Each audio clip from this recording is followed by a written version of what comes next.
ونشهد أن سيدنا وسندنا وحبيبنا وشفيعنا ومرشدنا ومولانا محمدا عبده ورسوله صلى الله تعالى عليه وعلى آله وأصحابه وأحبابه وأزواجه وذرياته وأهل بيته أجمعين وسلم تسليما كثيرا أما بعد فأعوذ بالله من الشيطان الرجيم بسم الله الرحمن الرحيم لقد من الله على المؤمنين إذ بعث فيهم رسولا من أنفسهم يتلو عليهم آياته ويزكيهم ويعلمهم الكتاب والحكمة وإن كانوا من قبل لفي ضلال مبين. قال الله تبارك وتعالى في مقام آخر: أعوذ بالله من الشيطان الرجيم بسم الله الرحمن الرحيم. ألم تر كيف فعل ربك بأصحاب الفيل ألم يجعل كيدهم في تضليل وأرسل عليهم طيرا أبابيل ترميهم بحجارة من سجيل فجعلهم كعصف مأكول. صدق الله العظيم وصدق رسوله النبي الكريم ونحن على ذلك لمن الشاهدين والشاكرين والحمد لله رب العالمين. تمام احباب مرتبہ نماز والا درود شریف بآواز بلند پڑھ لیں. اللهم صل على محمد وعلى آل محمد كما صليت على إبراهيم وعلى آل إبراهيم إنك حميد مجيد. اللهم بارك على محمد وعلى آل محمد كما باركت على إبراهيم وعلى آل إبراهيم إنك حميد مجيد. رب اشرح لي صدري ويسر لي أمري واحلل عقدة من لساني يفقهوا قولي. رب زدني علما رب زدني علما رب زدنی علما. میرے انتہائی واجب الاحترام برادران اسلام، دوستوں، بزرگوں، بھائیوں، ربیع الاول کا مہینہ اور گزشتہ جو میں عرض کیا تھا کہ ربیع الاول کے آغاز سے رسول اللہ صلی اللہ علیہ وسلم کی زندگی کے حوالے سے ترتیب وار گفتگو کروں گا. اسی سلسلے میں گزشتہ جمعہ رسول اللہ صلی اللہ علیہ وسلم کا خاندان کے حوالے سے چند گزارشات عرض کی تھی. پہلی بات یہ عرض کی تھی کہ آدم علیہ السلام سے لے کر حضرت محمد مصطفیٰ صلی اللہ علیہ وآلہ وسلم تک تمام کے تمام انبیاء کرام پاک اور ان کا خاندان پاک، اور رسول اللہ صلی اللہ علیہ وسلم کا شجرہ نسب آپ صلی اللہ علیہ وسلم سے لے کر آدم تک سارا کا سارا محفوظ. اور تیسری بات یہ کہ رسول اللہ صلی اللہ علیہ وسلم نے فرمایا کہ پوری دنیا میں سے عرب سب سے افضل عرب میں سے بنو کنانا میں سے بنو ہاشم میں سے بنو عبد المطلب اور بنو عبد المطلب میں سے میں محمد الرسول اللہ صلی اللہ علیہ وآلہ وسلم۔ تو آپ صلی اللہ علیہ وآلہ وسلم جس طرح اللہ کے بعد اس کائنات میں سب سے افضل و اعلیٰ و عرفہ ہے، بالکل اسی طرح آپ کا خاندان بھی پوری کائنات میں سے سب سے افضل و اعلیٰ و عرفہ ہے۔ یہ ہمارے ایمان اور ہمارے عقیدے کا حصہ ہے۔ رسول اللہ صلی اللہ علیہ وسلم کے پردادا جان سے گفتگو کا آغاز کروں گا، اس لیے کہ رسول اللہ صلی اللہ علیہ وآلہ وسلم کے اثرات تو اس کائنات کے بننے سے پہلے سے ظاہر ہو رہے تھے، لیکن جو بظاہر تھے وہ رسول اللہ صلی اللہ علیہ وسلم کے پردادا جان سے ظاہر ہوئے۔ رسول اللہ صلی اللہ علیہ وسلم کے پردادا جان کا اصل نام عمر تھا۔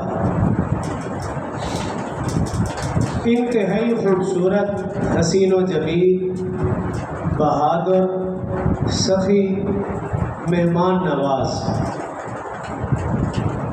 مکہ میں قحط پڑا، آپ نے گوشت کے شوربے میں روٹی کی چوری بنائی اور مکہ والوں کو کھلایا۔ اس چوری کو اس وقت حشم کہتے تھے عربی زبان میں، تو آپ نے چونکہ کھلائی آپ کو ہاشم کہنے لگ پڑے۔ تو آپ صلی اللہ علیہ وسلم کے پردادا جان کا اصل نام عمر، لیکن گوشت کے شوربے میں چوری بنا کر کھلانے کی وجہ سے آپ کا نام ہاشم پڑ گیا۔ یہ آپ صلی اللہ علیہ وسلم کے پردادا جان۔ ان ساری صفات سے بڑھ کر جو سب سے بڑی صفت اور خوبی تھی وہ یہ کہ آپ صلی اللہ علیہ وسلم کے پردادا جان سے ان کی پیشانی پر نور نبوت چمکتا تھا۔ یہ سب سے بڑی خوبی تھی۔ ان سے پہلے ایسا نہیں تھا، جتنا بھی خاندان چلا یہ آپ صلی اللہ علیہ وسلم کے پردادا جان سے ایسے ہوا کہ آپ کی پیشانی پر نور نبوت چمکتا تھا۔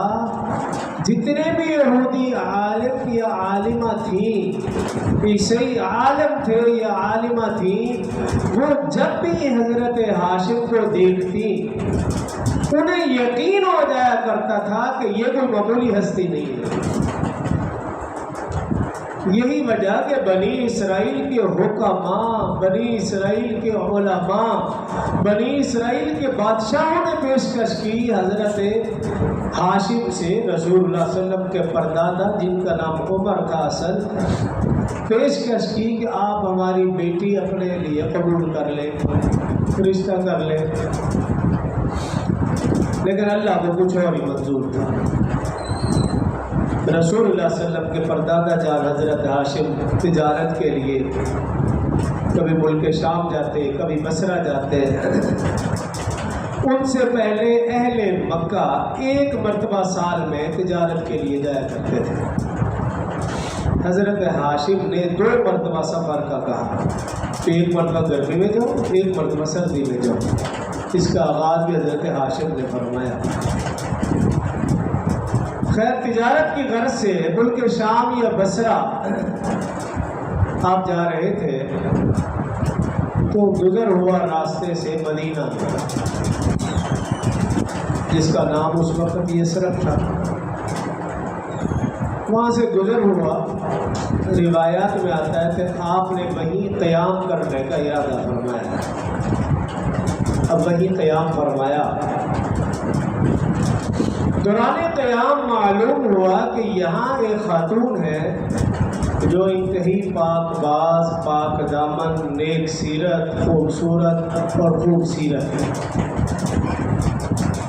حضرت ہاشم رسول اللہ صلی اللہ علیہ وسلم کے پردادا جان، انہوں نے نکاح کا پیغام بھیجا تو اللہ کی طرف سے ایسے ہی ہوا کہ ان خاتون سے رسول اللہ صلی اللہ علیہ وسلم کے پردادا جان کا نکاح ہو گیا، شادی ہو گئی۔ رسول اللہ صلی اللہ علیہ وسلم کے پردادا جان حضرت ہاشم رسول اللہ صلی اللہ علیہ وسلم کی پردادی جان حضرت سلمہ مدینہ میں نکاح ہوا، شادی ہوئی، وہی قیام تھا۔ حضرت سلمہ امید سے ہوئی، رسول اللہ صلی اللہ علیہ وسلم کے پردادا جان حضرت ہاشم کا وہی مدینہ میں ہی انتقال ہو گیا اور آپ کو وہیں دفن کر دیا گیا۔ رسول اللہ صلی اللہ علیہ وسلم کی پردادی جان حضرت سلمہ امید سے تھی، بچہ پیدا ہوا، ان کے سر میں سفید بال تھا، نام شیبہ رکھ دیا گیا۔ جس کے سر میں سفید بال ہوتا اسے شیبہ کہتے ہیں عربی زبان میں، نام شیبہ رکھ دیا گیا۔ اب یہ بچہ بڑا ہوتا چلا گیا، جب کچھ سمجھدار ہوا، 8-10 سال کے قابل ہوا،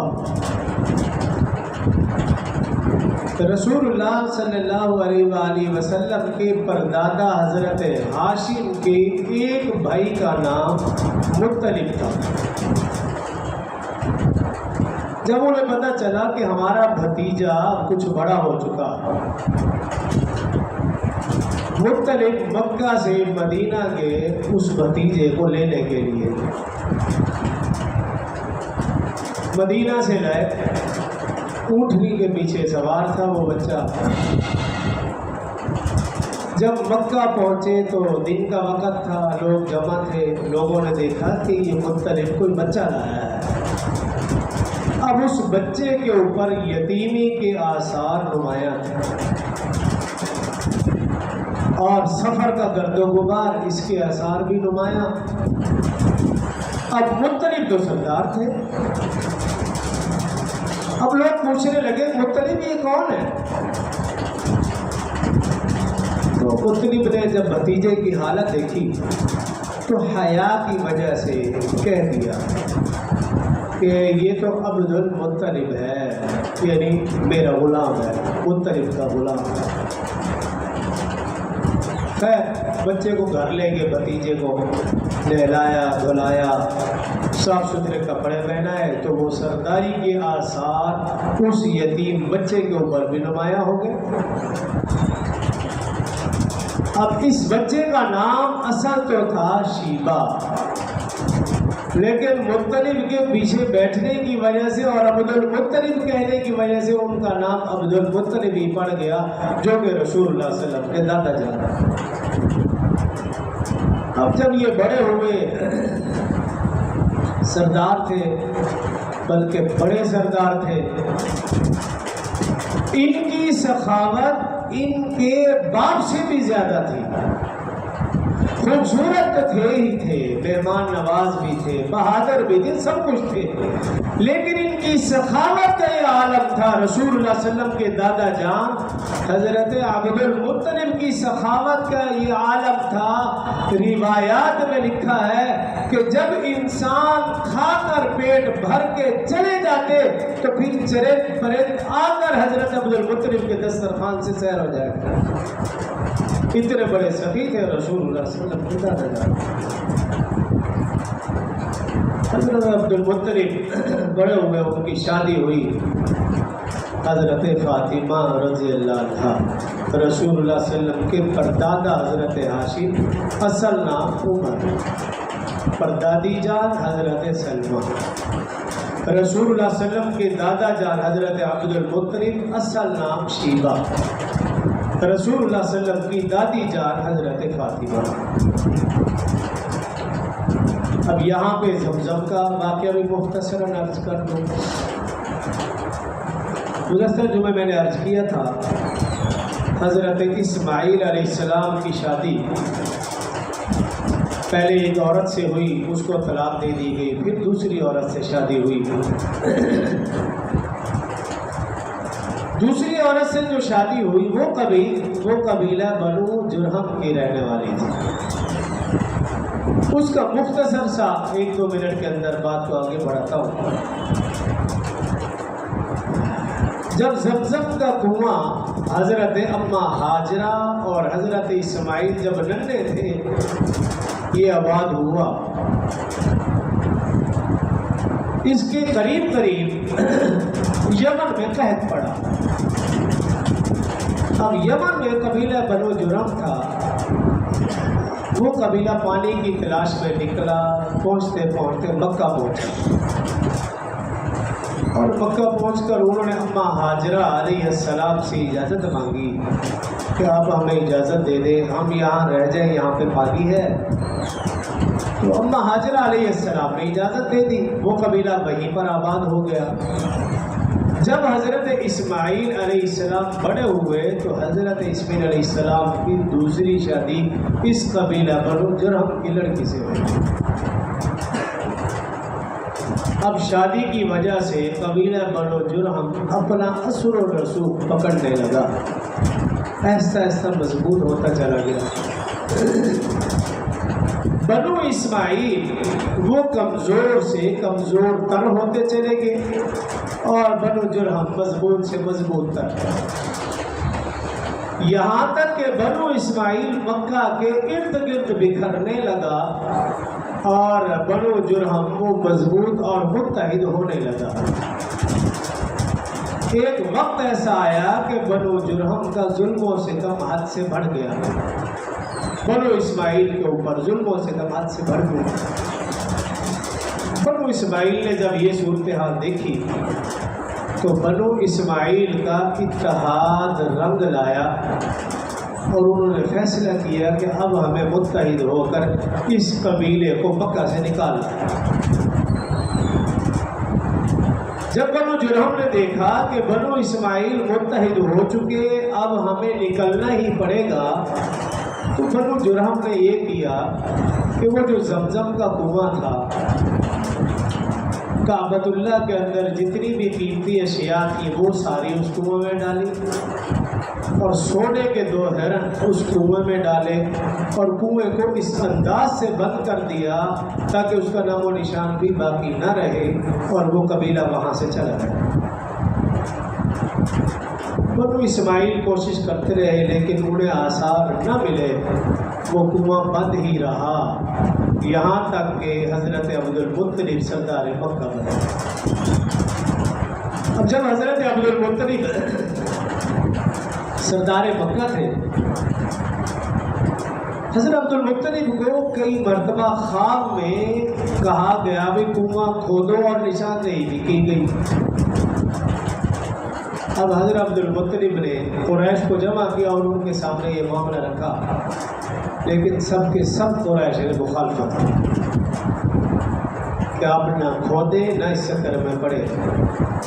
لیکن حضرت عبد المطلب کو چونکہ اشارہ تھا خواب میں اور بار بار اشارہ مل رہا تھا، کچھ دنوں کے بعد حضرت عبد المطلب نے اپنے بیٹے حارث کو ساتھ لیا اور اس کنویں کی تلاش میں لگے. یہاں تک کہ کھودتے کھودتے وہ کنواں حضرت عبد المطلب کو مل گیا. پانی وہاں سے جاری ہونا شروع ہو گیا. حضرت عبد المطلب نے قریب قریب حوض بنا دیے، لیکن وہی مخالفین، وہی جو قریش، وہ کیا کرتے، دن کو آ کر اس کا پانی گندا کر جاتے. حضرت عبد المطلب نے دعا فرمائی، جو بھی شخص اس پانی کو گندا کرنے کی کوشش کرتا وہ کسی نہ کسی موذی مرض میں مبتلا ہو جاتا. اس طرح اللہ تعالیٰ نے اس کنویں کے پانی کی حفاظت فرمائی، جو آج تک بھی حفاظت ہو رہی ہے اور انشاءاللہ قیامت تک زمزم کے کنویں کی حفاظت ہوتی رہے گی. دوران کھدائی، دوران تلاش، حضرت عبد المطلب نے اللہ پاک سے نظر مانگی. نظر ہمیشہ اللہ کے لیے ہو، اللہ سے ہو بس. غیر اللہ کی نظر یہ اسلام میں جائز ہے ہی نہیں، چاہے وہ کسی نبی کے نام کی ہو، کسی صحابی، کسی ولی یا ماں باپ کے نام کی کیوں نہ ہو. تو غیر اللہ کی نظر کی اجازت قرآن و حدیث میں نہیں، نظر صرف اللہ کی. تیسرے سپارے کے اندر حضرت عیسیٰ علیہ السلام کی والدہ ماجدہ کی بھی نظر کا ذکر ہے. انی نظرت لک ما فی بطنی محررا فتقبل منی. نظر صرف اللہ. جو غیر اللہ کی نظر کے قائل ہے وہ یقین کر لے کہ وہ واضح شرک میں مبتلا ہے، اور شرک کی تو پھر معافی ہے ہی، چاہے وہ جتنے مرضی نعرے لگائیں، گلا پھاڑ پھاڑ کر گھر پہ ایک نہیں کئی جھنڈے لگائیں، ایک پگڑی نہیں کو 8-10 پگڑیاں پہن لیں، کوئی فائدہ نہیں اس کا۔ ان اللہ لا یغفر ان یشرک بہ ویغفر ما دون ذلک لمن یشاء ان الشرک لظلم عظیم۔ نظر مانی ہے باری تعالی، اگر یہ کنواں مجھے مل گیا اور آپ نے مجھے 10 بیٹے دیے تو ایک بیٹا میں تیرے نام پر قربان کروں گا۔ حضرت عبد المطلب رسول اللہ صلی اللہ علیہ وسلم کے دادا جان نے یہ نظر مانی۔ کنواں مل گیا، اللہ پاک نے 10 بیٹے بھی دیے۔ جب 10 کے 10 بچے جوان ہوئے، 6 بچیاں تھیں، ان سب کو جمع کیا اور ان سب کے سامنے اس نظر کا اظہار کیا کہ میں نے اس طرح نظر مانی تھی کہ میں ایک بیٹا اللہ کے نام پر قربان کروں گا، سب تیار؟ سب نے کہا کہ ہم تو تیار ہیں۔ تو اب معاملہ یہ تھا کہ کون اس کے لیے قربانی دے گا جب سب کے سب تیار ہیں؟ تو فیصلہ یہ ہوا کہ قرہ ڈالا جائے۔ اب جب قرہ ڈالا تو وہ قرہ سب سے چھوٹے، خوبصورت اور لاڈلے بچے حضرت عبداللہ کے نام نکلا۔ اب جب ان کے نام کا قرہ نکلا تو بس پھر سب بہن بھائیوں کو سانپ سونگ گیا، اب کچھ بولنے کے نہ رہے۔ حضرت عبد المطلب اس بچے کو لے جانے لگے تو بس پھر سب نے شور شروع کر دیا کہ آپ اس کو چھوڑ دیں، ہم میں سے جس کو چاہے لے جائیں۔ حضرت عبد المطلب نے کہا بھی نہیں، جب قرہ اس بچے کا نام نکلا ہے تو میں تم میں سے کس کو کیوں لے کر جاؤں؟ خیر، ان بہن بھائیوں کا احتجاج رنگ لے آیا۔ بعض روایات میں ہے باقی سردار بھی جمع ہوئے، انہوں نے حضرت عبد المطلب سے کہا کہ اے سردار مکہ، اگر آج آپ اپنے بیٹے کو اللہ کی راہ میں قربان کریں گے، ایسے نہ ہو کہ کل کو یہ رسم ہی نکل پڑے، رسم ہی چل پڑے، اس لیے آپ ایسا نہ کریں بلکہ اس کے بدلے میں آپ دیت دے دیں۔ اس وقت ایک شخص کا خون بہا دیت 10 اونٹ ہوا کرتے تھے۔ فیصلہ یہ ہوا کہ دیت دے دی جائے۔ آپ نے کہا ایسے نہیں، ایک پرچی کے اوپر حضرت عبداللہ کا نام لکھا اور ایک پرچی کے اوپر 10 اونٹ لکھے، دونوں پرچیاں ڈال دی۔ جب اٹھیں پھر حضرت عبداللہ کا نام، پھر 20 اونٹ لکھے، پھر حضرت عبداللہ، 30، 40، 50، جب 100 اونٹ لکھے پرچیاں ڈالی تو پھر حضرت عبداللہ والے نام کی پرچی نہ نکلی بلکہ 100 اونٹ والی پرچی۔ تو آپ سمجھ گئے کہ حضرت عبداللہ کوئی معمولی ہستی نہیں ہے، ان کے خون بہا، ان کی دیت 10 اونٹ نہیں عام انسان والی، ان کی دیت 100 اونٹ ہے، کیونکہ اس ہستی سے جو ہستی پیدا ہوگی وہ اس دنیا میں اس کا نام مشرق و مغرب، شمال جنوب ہر طرف ہوگا، اور وہ ہستی حضرت محمد مصطفیٰ صلی اللہ علیہ وسلم۔ تو حضرت عبد المطلب نے 100 اونٹ ذبح کر کے اللہ کے نام پر قربان کیا۔ ایک تو یہ، دوسرا رسول اللہ صلی اللہ علیہ وسلم کی حضرت عبداللہ جب بڑے ہوئے تو ان کی شادی بن زہرہ کی لڑکی حضرت آمنہ کے ساتھ، یہ چند ایک واقعات میں اگلے جمعے اس کو رکھوں گا۔ لیکن رسول اللہ صلی اللہ علیہ وسلم کی ولادت سے بعض روایات میں ہے 50 دن پہلے، بعض روایات میں ہے کہ 55 دن پہلے ایک واقعہ پیش آیا۔ آج اس کو مختصر بیان کر کے پھر اگلے جمعے سے رسول اللہ صلی اللہ علیہ وسلم کے دادا جان سے بات کا آغاز کروں۔ آپ صلی اللہ علیہ وسلم کی ولادت سے 50 یا 55 دن پہلے جو واقعہ پیش آیا وہ ابرہہ والا واقعہ ہے، جو میں نے آیات مبارکہ سورہ فیل تلاوت بھی کی آپ کے سامنے۔ کہ آپ وسلم کی ولادت سے 50-55 دن پہلے ابرہہ جو کہ یمن کا رہنے والا تھا، اس نے نعوذ باللہ وہاں خانہ کعبہ کی شکل میں ایک خانہ کعبہ بنایا۔ سننے میں آیا ہے کہ آج بھی اس دور میں بھی کچھ لوگوں نے اپنے اپنے علاقوں میں ایسے کچھ کمرے بنا رکھے۔ صحیح تحقیق نہیں، اس لیے میں اس کو واضح بھی نہیں کرنا چاہ رہا، لیکن ایسے کچھ بدبخت ہیں کہ انہوں نے اپنے اپنے ملکوں میں خانہ کعبہ جیسا ایک گھر بنا رکھا ہے اور اس کے ارد گرد وہ طواف بھی کرتے رہتے ہیں۔ اچھا، اور پھر وہ ویڈیو بھی بھیجتے ہیں، اور ویڈیو بھی اپنی مطلب کی بھیجتے ہیں۔ جب ہم جیسے لوگ دیکھتے ہیں تو وہ کہتے ہیں شاید یہ واقعہ خانہ کعبہ میں ہوا ہے، حالانکہ وہ واقعہ خانہ کعبہ کا نہیں ہوتا۔ اس لیے آپ ذہن میں رکھا کریں، آپ موبائل کو قرآن و حدیث مت سمجھیے، وہ صرف انجوائے کے لیے آپ ضرور رکھیں، تھوڑی دیر حد سے تھوڑی دیر روئے پاس بات ختم۔ اگر آپ اس کو صحیح مان لیں گے تو پھر آپ کا ایمان گیا۔ تو اسی لیے میں نے آپ کو اشارہ کر دیا کہ کچھ ملکوں نے خانہ کعبہ جیسا گھر اپنے ملک میں بنا رکھا، طواف بھی کرتے ہیں اور اونٹ پٹانگ حرکتیں بھی کرتے ہیں، اور پھر وہ ویڈیو بھی بناتے ہیں، اور پھر ہم جیسے لوگ دیکھ کر بدظن ہو جاتے ہیں، بھی دیکھو عرب نے ایسا کر دیا، خانہ کعبہ میں ایسا، عربی ہے ہی ایسے، خلاصہ یہ نہیں کرتا ہے۔ تو اپنا ایمان ضائع مت کیجیے، جب بھی کوئی ایسی چیز دیکھیں آپ بس سمجھ لیں کہ یہ فیک ہے، بات ختم۔ فیک کہہ کے اپنا ایمان بچائے، اس کو درست کہہ کے اپنا ایمان نہ بگاڑے۔ تو اس بدبخت نے خانہ کعبہ اپنے ہاں اس جیسا گھر بنایا۔ مسلمانوں کو جب معلوم ہوا، ایک روایت میں یہ ہے کہ بنو کنانہ کا ایک شخص تھا، رات کو جا کر اس نے اس گھر میں جا کے پخانہ کر دیا۔ بعض میں آتا ہے کہ کسی طرح آگ لگ گئی، وہ جل گیا۔ اب وہ جو ابرہہ تھا غصے میں آیا اور اس نے قسم کھا لی، نعوذ باللہ جب تک میں خانہ کعبہ کو نہ ڈھاؤں گا تب تک میں آرام نہیں کروں گا، یا جو بھی اس نے قسم کھی اپنے الفاظ میں۔ 60,000 کا ہاتھیوں کا لشکر اس نے تیار کیا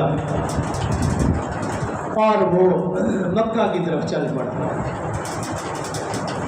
خانہ کعبہ کے قریب پہنچا، پڑاؤ کیا۔ جب قریب پہنچے تو حضرت عبد المطلب کے جانور تھے، اونٹ وغیرہ، وہ پکڑ لیے۔ حضرت عبد المطلب کو معلوم ہوا تو حضرت عبد المطلب نے ملاقات کے لیے پیغام بھیجا۔ ابراہیم ملاقات کے لیے تیار ہوا۔ جب حضرت عبد المطلب اس کے قریب پہنچے، اس کی نظر، ابرہہ کی نظر حضرت عبد المطلب پر پڑی تو وہ دیکھ کر حیران رہ گیا۔ ایسا خوبصورت انسان زندگی میں نے نہیں دیکھا، کیونکہ حضرت عبد المطلب کی پیشانی پر بھی نور نبوت چمکتا تھا، اور وہ وہیں کھڑا کا کھڑا رہ گیا، اپنے تخت پر بیٹھنا بھی بھول گیا۔ حضرت عبد المطلب آئے، سلام دعا کی، بات پوچھی۔ حضرت عبد المطلب نے صرف ایک ہی بات کی، کہا کہ میرے اونٹ ہیں، آپ کے لشکر، آپ کی فوج نے وہ پکڑ لیے ہیں، میں اس سلسلے میں آیا ہوں۔ ابرہہ نے پوچھا اور کوئی بات؟ کہا اور تو کوئی بات نہیں، بس میرے اونٹ تھے، میں اس سلسلے میں لگا ابھی ان کے اونٹ چھوڑ دیے جائے۔ جب حضرت عبد المطلب جانے لگے تو پھر ابرہہ نے کہا، میں تو آپ کو بڑا سمجھدار سمجھتا تھا، بڑا عقل مند سمجھتا تھا کہ آپ کعبۃ اللہ کی بات کرو گے، اللہ کے گھر کی بات کرو گے، آپ نے تو صرف اپنے اونٹوں کی بات کی۔ حضرت عبد المطلب نے کہا بھی دیکھو اونٹ ہمارے ہیں، میں نے اس کی بات کی، یہ گھر اللہ کا، اللہ تیرے سے بات کرے گا، تو خدا کا گھر ہے، خدا جانے، اور تو گھر میرا، اس میں کوئی عمل نہ کرنے۔ یہ بات کہی، حضرت عبد المطلب چلے گئے اور اپنے کنبہ قبیلہ برادری اہل مکہ کو لے کر پہاڑ پر، لیکن جانے سے پہلے کعبۃ اللہ کے سامنے کھڑے ہو کر دعا کہ اے باری تعالیٰ، ہم کمزور ہیں، ناتواں ہیں، ہم ان کا مقابلہ نہیں کر سکتے، لیکن تو طاقتور ہے، تو غالب ہے، یہ تیرا گھر ہے، تو ہی اپنے گھر کی حفاظت فرما۔ یہ دعا کر کے اپنے کنبہ قبیلہ برادری کو پہاڑ کی طرف لے گئے۔ قرآن پاک کی جو صورت ہے سورۃ الفیل، اس کی تشریح آپ پڑھیں کہیں سے بھی تو آپ کو یہ پورا واقعہ تفصیل سے مل جائے گا۔ مولانا احمد سعید دہلوی رحمۃ اللہ تعالی علیہ اس صورت کی وضاحت میں لکھتے ہیں، صبح ہوئی، جو سب سے بڑا ہاتھی تھا اس کو شراب پلا کر مست کیا گیا تاکہ یہ ٹکر مارے اور نعوذ باللہ کعبۃ اللہ گر جائے، لیکن اللہ کو کچھ اور ہی منظور تھا۔ جب اس کو کعبۃ اللہ کی طرف دھکیلا جاتا تو وہ 1 انچ بھی نہ ہلتا،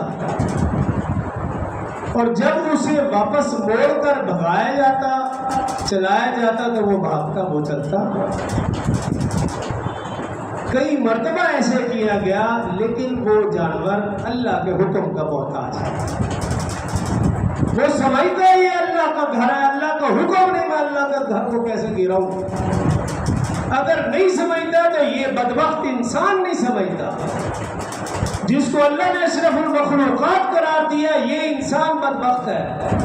قرآن اس کو کہہ رہا ہے انہ کان ظلوما جہولا، سب سے بڑا ظالم ہے اور سب سے بڑا جاہل ہے کہ اللہ نے اسے اشرف المخلوقات بنایا، عقل دی، سمجھ دی، سب کچھ دیا، لیکن پھر بھی یہ نہیں سمجھتا۔ یہ ایسا انسان ظالم اور جاہل ہے، پوری دنیا میں کوئی بھی امتی اپنے نبی کی وفات پر جشن نہیں مناتا، صرف یہ قوم ہے اپنے نبی کی وفات پر جشن مناتی ہے، عید مناتی ہے۔ نبی کی وفات پر دکھ ہوتا ہے 12 ربیع الاول کو، اسی شہادرہ میں نبی کی نام کے اوپر لڑکے اور لڑکیوں نے ڈانس کیا ہے، گانے بجائے ہیں، گانے لگائے گئے، گانے سنے گئے اسی شہادرہ کی دھرتی کے اوپر۔ آج انہی کے علماء انہیں روکتے ہیں، لیکن وہ یہ سمجھنے کے لیے تیار نہیں۔ کیوں؟ انہی کے علماء نے جب انہیں ہاتھ دیا، آج انہوں نے ٹانگیں کھینچی۔ جب ہم کہتے تھے ابھی انہیں جھنڈی لگانے کی بھی اجازت نہ دو، کل کو یہ نقصان دیں گے، وہ کہتے نہیں جھنڈی لگانے میں کیا حرج ہے۔ آج پھر اسی عوام نے ان مولویوں کے جھنڈے ہی لگا دیے۔ مسجدوں کے باہر لڑکے لڑکیاں ڈانس کرتے ہوئے نظر ہے۔ شادرہ ٹون کی بات کر رہا ہوں، اگر کوئی سمجھتا ہے کہ یہ مولوی ایسی کہہ رہا ہے، جاؤ تسلی کر، اسی 12 ربیع الاول کی بات کر رہا ہوں۔ تو نقصان یہ ہے رسول اللہ صلی اللہ علیہ وسلم کی زندگی میں کیا 12 ربیع الاول نہیں آیا؟ صحابہ اہل بیت اعظام اولیاء کرام کی زندگیوں میں اور آپ کو ان سے زیادہ عشق رسول ہے۔ اور میں قسم کھا کر کہتا ہوں جو جھنڈے لگانے میں لگے رہے، آپ پوچھ رہے انہوں نے نماز نہیں پڑھی ہوگی، آپ پوچھ رہے جاتے وہ جھنڈی لگانا نماز سے زیادہ افضل سمجھتے اور نعرے لگاتے ہیں غلامی رسول میں موت بھی قبول ہے۔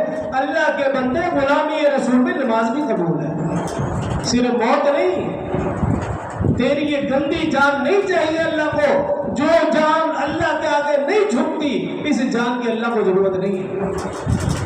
غلامی رسول میں نماز بھی قبول ہے، غلامی رسول میں درود پاک بھی قبول ہے، نمازی رسول میں ذکر و اذکار بھی قبول ہے، مسجد میں آنا بھی قبول ہے۔ یہ صرف نہیں کہ بازار میں جانا ہی قبول ہے۔ بازار اس کائنات کی سب سے گندی جگہ اللہ کو، اس کو آپ جتنا بھی سجائیں گے تب بھی وہ گندی رہے گی۔ یہ مساجد اللہ کو محبوب ہے، ان کو ہم سجائیں گے، اپنے آپ کو سجائیں گے تو اللہ اور اللہ کا رسول خوش ہوگا، اور پھر دیکھیں خیر و برکت ہوگی۔ بارکہ وہ جانور کعبۃ اللہ کی طرف نہیں جا رہا، اللہ کی طرف سے خیر فیصلہ ہوا۔ الم تر کیف فعل ربک باصحاب الفیل، اس صورت کے اندر تفصیل سے واقعہ اللہ پاک نے ابابیل بھیج دیے، ایک کنکر ان کے منہ میں، 2 کنکر پنجوں میں، وہ کنکر گراتے وہ بم بلاسٹ ہو جاتا، وہ سارا کا سارا لشکر تباہ ہو گیا۔ 2 چیزیں ایسی ہیں جس کی حفاظت کا ذمہ اللہ نے لیا ہے، نمبر 1 کعبۃ اللہ کا، نمبر 2 قرآن۔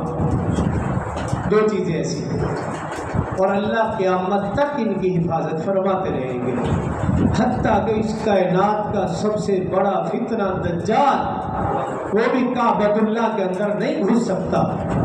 یہ رسول اللہ صلی اللہ علیہ وسلم کا فرمان ہے۔ اور قرآن کی حفاظت وہ تو آپ قرآن کے متعلق سنتے ہی رہتے ہیں. ان دونوں چیزوں کی حفاظت کا ذمہ اللہ نے لیا ہے اور یہ دونوں چیزیں قیامت تک محفوظ رہیں گی. اور پھر جو بھی شخص کعبۃ اللہ کی حفاظت کے لیے، مدینہ الرسول کی حفاظت کے لیے، قرآن کی حفاظت کے لیے اپنے تن من دھن جان لگاتا رہے گا، اللہ اس کی بھی حفاظت فرمائیں گے. دیکھ لیجئے اللہ رب العزت اپنے محبوب کی حفاظت کس طرح فرما رہے ہیں. جب میں اور آپ گستاخ رسول کے لیے اپنا ہاتھ نہیں اٹھائیں گے، اللہ بیچ میں سے لوگ اٹھا دیتے ہیں. آپ مجھ سے اچھی طرح جانتے ہیں، پچھلے دنوں کوئٹہ میں ایک شخص نے رسول اللہ صلی اللہ علیہ وسلم کی شان میں بدبختی کی اور گستاخی کی، تو ایک پولیس والے نے ہی اس کو قتل کر دیا اور دوران ڈیوٹی وہیں جیل میں جا کر. اور پھر اللہ کی طرف سے دیکھو، جو بدبخت قتل ہوا اس کے رشتہ داروں نے اس کے رسول کا مظاہرہ کرتے ہوئے کانفرنس کی، علل اعلان کہا کہ جس نے بھی مارا ہے اس بدبخت کو ہم اس مارنے والے کو غازی کہتے ہیں اور اس کو اللہ کی رضا کے لیے معاف کرتے ہیں. ان کا جذبہ بھی اپنی جگہ. اور ایک میرے خیال میں کل کا بھی کوئی واقعہ ہے، پتہ نہیں وہ شاید پنجاب کے کسی علاقے کا ہے، وہاں بھی ایسا کوئی گستاخ تھا، اس کو مارنے والا ایک پولیس والا ہے. کل پرسوں کا بھی ایک واقعہ ہے. تو پولیس والوں کو ہم کتنا برا سمجھتے ہیں، کتنی گالیاں دیتے ہیں، لیکن میں کہتا ہوں کہ وہ ہم سے ایمان میں زیادہ آتے ہیں. معلوم ہے کہ ہماری نوکری چلی جائے گی، یہ سب کچھ چلا جائے گا، لیکن ان کا جذبہ دیکھیے، کیونکہ وہ سمجھتے ہیں کہ میری پہنچ ہے اس تک، اور وہ سمجھتے ہیں میرے لیے مارنا آسان ہے، اس نے فوراً قدم اٹھا لیا، اور میں اور آپ ہیلے بہانے کر کے دیکھتے ہی رہ جاتے ہیں. اور اب اس کا حل بھی یہی ہے. کیوں؟ ہمارے قانون میں تو اس کے لیے نرمی ہے نا، نرمی ہے. جب قانون کے ہاتھ میں بندہ گیا تو پھر سمجھو کہ وہ امریکہ گیا، وہ موج مستی میں گیا. اس کا حل یہی ہے، جب بھی ایسا کوئی معاملہ ہو اس کو فوراً ختم. ہم نہیں کریں گے تو پھر پولیس والے، اللہ نے ان کو طاقت بھی دی ہے، ان کو اسلحہ بھی دیا ہے، سب کچھ دیا ہے. اللہ ہماری ساری پولیس والوں کو ایسا ہی بنا دے تو پھر مزہ آ جائے. پھر ہم میں سے کسی کو ایسا کرنا سوچنا بھی نہیں پڑے گا. ایک تو یہ بات. اور دوسرا، کافی عرصے سے میں انتظامیہ کے پیچھے پڑا ہوا تھا کہ کچھ چھوٹا سا پروگرام ہو جائے ہماری مسجد میں، تو اس کوشش کے لیے میں کامیاب ہو گیا. چند دن پہلے انتظامیہ سے حافظ صاحبان سے مشورہ ہوا، اگلا ہفتہ 28 ستمبر بروز ہفتہ بعد نماز عصر تا عشاء چھوٹی سی محفل کا پروگرام رکھا گیا ہے. اور حسب ثابت جیسے آپ سمجھتے ہیں کہ 27ویں رمضان کو، 27ویں ختم کو ہمارے مہمان رانا عثمان قصوری صاحب تشریف لاتے ہیں. ہم چونکہ آپ انہیں کے گرویدہ ہیں تو اس لیے آپ کے اسی ذوق شوق کو دیکھتے ہوئے انتظامیہ نے یہی فیصلہ کیا کہ صرف انہیں کو بلایا جائے اور انہیں سے رسول اللہ صلی اللہ علیہ وسلم کی نعتیں سن لی جائیں، رسول اللہ صلی اللہ علیہ وسلم کی تعریف سن لی جائے تو تھوڑا سا پروگرام ہو جائے. تو آپ ابھی سے ہی اس کے لیے دوست احباب کو اطلاع دے دیں. 28 ستمبر بروز ہفتہ بعد نماز عصر تا عشاء، مغرب تا عشاء، یہ صرف رانا صاحب کو ٹائم دیں گے تاکہ وہ پورے ٹائم کے اندر، یعنی کہ 1 گھنٹے کے اندر کم از کم ہمیں جو ہے وہ رسول اللہ صلی اللہ علیہ وسلم. اور اس کے علاوہ اگلی بات میں اپنی طرف سے کرنے لگا ہوں، انتظامیہ کے ساتھ میں نے بات کی ہے، نہ کر سکا، وہ یہ فلیکسیں اس کے لیے بنوا رہے ہیں. اگر کوئی دکاندار، کوئی فیکٹری والا چاہتا ہے کہ میری دکان کے باہر یا میری فیکٹری کے باہر میرے نام کے حوالے سے فلیکس لگے تو وہ اطلاع دے دیں، اس کے نام کی فلیکس بنوا دیں گے. 200 سے لے کر 500 تک اس کی قیمت ہے، یعنی کہ وہ کم از کم چھوٹی فلیکس 200 کی ہے، 300 کی، 500 کی، جیسے بھی. تو یہ بھی ایک لوگوں کو اطلاع دینا مقصود ہے. اگر نمازیوں میں سے کوئی چاہتا ہے میرے گھر کے باہر، دکان کے باہر فیکٹری کے باہر ایک فلیکس لگ جائے تو وہ اپنے نام کے ساتھ فلیکس بنوانا چاہتا ہے تو وہ بھی رابطہ کر لے، اس کے نام کی ہم فلیکس بنوا دیں گے تاکہ وہ اس کی دکان مکان فیکٹری کے باہر لگی رہے۔ وہ 200 اگر خود کوئی بنوانا چاہتا ہے تو وہ اس کو ہم نقشہ دے دیں گے کہ یہ اشتہار ہے، یہ بنوا کے آپ اپنی دکان گھر مکان کے باہر، یہ میں نے اپنی طرف سے کہا ہے۔ اس حوالے سے جو کوئی اور مشورہ کرنا چاہتا ہے تو انشاءاللہ وہ بھی بات کر لے۔ 28 ستمبر بروز ہفتہ بعد نماز عصر کا عشاء انشاءاللہ اگلا ہفتہ، ایک تو کل ہے، کل والا نہیں، اس سے اگلا ہفتہ محفل حمد و نعت کے حوالے سے مختصر سے پروگرام ہے۔ آپ ابھی سے 2 صاحب آپ کو اطلاع دے دیں۔